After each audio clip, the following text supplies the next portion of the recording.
House of the dragon ట్రైలర్‌లోని ఇద్దరు చిన్నపిల్లలైన house బ్రాకెన్ and house బ్లాక్‌వుడ్‌కి చెందిన వాళ్ళు గొడవ పడుతూ ఉంటారు. ఇప్పటివరకు హౌస్ ఆఫ్ ది డ్రాగన్ నుంచి వచ్చినవి 2 ట్రైలర్స్. ఆ రెండిటిలోనూ ఈ హౌస్‌కి చెందిన వాళ్ళని చూపించరు. ఎంతో ఇంపార్టెంట్ షాట్స్ అయితే గాని ఈ ట్రైలర్స్‌లోని పెట్టరు. అండ్ సీజన్ 1లో కూడా ఈ 2 హౌసెస్ మధ్య ఉన్న కాన్‌ఫ్లిక్ట్‌ని చూపించారు. అది జస్ట్ గ్లింప్స్ మాత్రమే. ఈ సెకండ్ సీజన్‌లోని ఇది ఇంకా ఎక్కువ చూపించబోతున్నారు. అసలు ఈ 2 హౌసెస్ మధ్య ఉన్న కాన్‌ఫ్లిక్ట్ ఏంటి?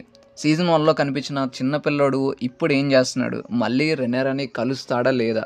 అవన్నీ ఈ వీడియోలోనే ఎక్స్‌ప్లెయిన్ చేస్తాను. గేమ్ ఆఫ్ థ్రోన్స్‌లో గానీ, హౌస్ ఆఫ్ ది డ్రాగన్‌లో కానీ ఈ రైటర్స్ అప్రోచ్ ఎలా ఉంటుందంటే ఏదైనా క్యారెక్టర్ గానీ, ఒక కాన్‌ఫ్లిక్ట్ గానీ వచ్చిందంటే దాని బ్యాక్ స్టోరీస్ ఏమి ఎక్స్‌ప్లెయిన్ చేయరు. డైరెక్ట్‌గా వాళ్ళ ఎమోషన్స్‌ని చూపిస్తారు. ఎందుకంటే బుక్ రీడర్స్‌కి అది అర్థమవుతుంది కాబట్టి. సీజన్ 2లోను కూడా వీళ్ళ హౌసెస్ కనిపించినప్పుడు వాళ్ళ మధ్య ఉన్న గొడవని ఎక్స్‌ప్లెయిన్ చేయకుండా డైరెక్ట్‌గా వీళ్ళ మధ్య ఉన్న గొడవలనే చూపిస్తారు. ఈ 2 హౌసెస్‌లోనూ బ్లాక్‌వుడ్ హౌస్ చాలా ఇంపార్టెంట్. ఈ హౌస్ గురించి తెలుసుకోవాలనుకుంటే మనం కొన్ని ఇయర్స్ వెనక్కి వెళ్ళాలి. థౌసండ్స్ ఆఫ్ ఇయర్స్ బ్యాక్ అప్పుడే వెస్టరోస్‌లోకి అన్ని హౌసెస్ వచ్చి సెట్ అవుతున్న టైం అది. అప్పుడు హౌస్ బ్లాక్‌వుడ్ నార్త్‌లోని వుల్ఫ్స్‌వుడ్‌లో ఉండేది. ఇక్కడే బ్రాన్ మీద ఓషా అటాక్ చేస్తుంది. హౌస్ స్టార్క్ వింటర్‌ఫెల్‌ని నార్త్‌ని సొంతం చేసుకునే టైంలోని హౌస్ బ్లాక్‌వుడ్ నార్త్‌ని వదిలేసి రివర్ ల్యాండ్‌కి షిఫ్ట్ అవుతుంది. మేబీ హౌస్ బ్లాక్‌వుడ్ యుద్ధంలోనే ఓడిపోయి ఉండొచ్చు. అలానే స్టార్క్స్ అంటే భయం వేసి వాళ్ళ హౌస్‌ని కాపాడుకోవడానికి రివర్ ల్యాండ్‌కి షిఫ్ట్ అయి ఉండొచ్చు. రివర్ ల్యాండ్స్‌కి వచ్చిన తర్వాత హౌస్ బ్లాక్‌వుడ్ వాళ్ళ పక్కన ఉన్న హౌస్ బ్రాకెన్స్ అంటే అసలు వాళ్ళకి పడదు. వీళ్ళ మధ్య ఏమైందో తెలియదు కానీ హౌస్ బ్లాక్‌వుడ్ మాత్రం ఎప్పుడూ బ్రాకెన్స్ వాళ్ళని ఇక్కడి నుంచి పంపించేసి వాళ్ళ ప్లేస్‌ని ఆక్రమించుకోవడానికి ట్రై చేస్తూ ఉంటారని చెప్పి బ్లాక్‌వుడ్స్ అనుకునేవాళ్ళు. ఈ బ్లాక్‌వుడ్స్ ఉండేది రివర్‌లంలోని రేవెన్ ట్రీ హాల్ అనే కాసిల్‌లోని. ఈ కాసిల్ చుట్టూరు పెద్ద పెద్ద వాల్స్ ఉంటాయి. వాల్స్ లోపల పెద్ద పెద్ద వేర్‌వుడ్ ట్రీస్ ఉంటాయి. బ్లాక్‌వుడ్స్ ఇంకా ఓల్డ్ గార్డ్స్‌ని నమ్ముతారు కాబట్టి ఈ వేర్‌వుడ్ ట్రీస్‌ని వాళ్ళ కాసిల్ లోపల పెంచుతారు. ప్రతి సాయంత్రం ఆ వేర్‌వుడ్ ట్రీలోకి చాలా రేవెన్స్ వచ్చి వాలుతాయి. అండ్ ఈ హౌస్ బ్లాక్‌వుడ్ యొక్క హౌస్ సిజల్ కూడా అదే. ఒక వేర్‌వుడ్ ట్రీ ఉంటుంది. దాని చుట్టూరు రేవెన్స్ ఉంటాయి. ఇంకా హౌస్ బ్రాకెన్స్ ఉండేది పక్కనే ఉన్న స్టోన్ హెడ్జ్ అనే కాసిల్‌లోని.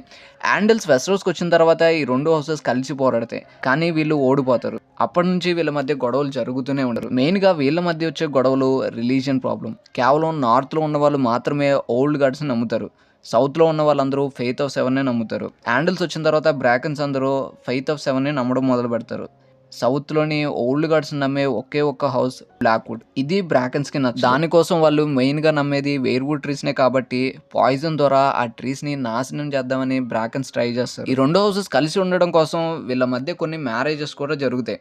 కానీ ఎన్ని మ్యారేజెస్ జరిగినా ఒకళ్ళ బ్లడ్ ఒకళ్ళలో ఉన్నా సరే మళ్ళీ వీళ్ళ మధ్య గొడవలు రీస్టార్ట్ అవుతూనే ఉంటాయి.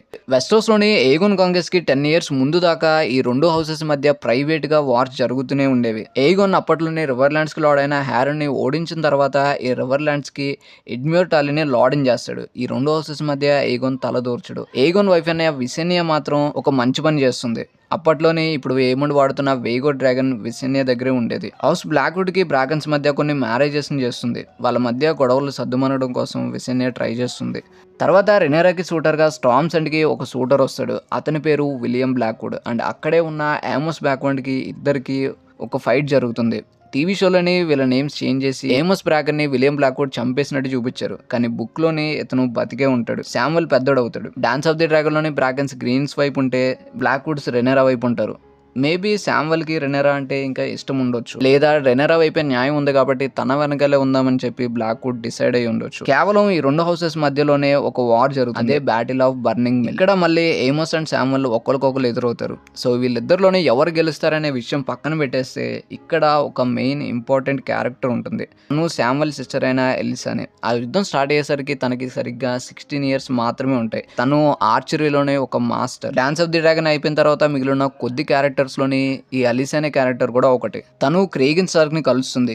వీళ్ళ మధ్య ఒక మంచి రిలేషన్ ఉంటుంది. రాను రాను అది బలపడుతుంది. డాన్స్ ఆఫ్ ది డ్రాగన్ అయిపోయిన తర్వాత గేమ్ ఆఫ్ థ్రోన్స్‌లో చూపించిన 3 డ్రైవన్ యొక్క మదర్ కూడా ఒక బ్లాక్‌వుడ్. తను ఒక టార్గేరియన్ బాస్టర్డ్ అన్నమాట. ఇంకా డంకన్ ది టాల్ స్టోరీలోని ట్రయల్ బై 7 కాంబాట్ ఉంటుంది. సేమ్ ఇది ట్రయల్ బై కాంబాట్ లానే బట్ ఈచ్ గ్రూప్‌లోని 7 మెంబర్స్ ఉంటారు. డంకన్ ది టాల్ వైపు ఉన్న 7 మెంబర్స్‌లోని ఒక బ్లాక్‌వుడ్ కూడా ఉంటాడు. And Game of Thrones story లైన్‌లో కూడా ఈ బ్లాక్‌వుడ్స్ అండ్ డ్రాగన్స్ ఇద్దరు స్టోరీలోనే ఉంటారు. కానీ ఎక్కువగా వీళ్ళని చూపించలేదు. Tywin Lannister hand of the king గా ఉన్నప్పుడు బ్రాకెన్స్ అండ్ బ్లాక్‌వుడ్స్ వాళ్ళ మధ్య ఉన్న బార్డర్ గురించి కొట్టుకునేవాళ్ళు.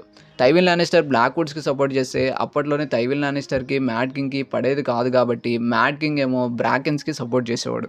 House of the Dragon season 2లోని ఈ 2 హౌసెస్ గురించి ఎంత మాత్రం చూపిస్తారో చూడాలి. అండ్ ఈ వీడియో చూసిన తర్వాత మీకేమనిపించిందో కింద కామెంట్ చేయండి. అలానే కంటెంట్ నచ్చితే ఛానల్‌కి సబ్స్క్రైబ్ అవ్వండి. Thanks for watching.